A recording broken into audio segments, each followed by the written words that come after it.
आज मी काहीतरी वेगळं ट्राय केलंय आणि तेच तुमच्यासोबत शेअर करणार आहे। पण चला त्याआधी मी इथे संध्याकाळी माझे काही कपडे जे काय धुतले होते तर ते कपडे आतमध्ये आणून त्यांच्या सगळ्या घड्या घालून जागेवरती व्यवस्थित ठेवले, जेणेकरून ते दुसऱ्या दिवशी वेळेवर सापडतील।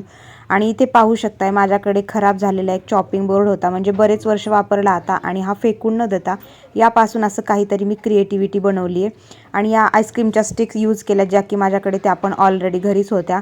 तर डबल टेपने बऱ्याच वेळेला आपण जर काही चिटकवायला गेलं तर भिंतीवर ते व्यवस्थित चिटकत सुद्धा नाही आणि ते जास्त दिवस राहत नाही। तर त्यासाठी मी इथे नॅनो टेप ऑर्डर केली होती आणि ती फायनली आज आली सुद्धा होती।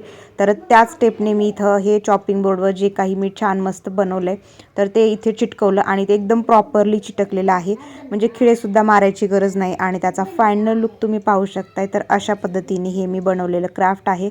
खरंच किती सुंदर दिसत आहे ना। आवडली ना तुम्हाला पण आयडिया? चलो बाय।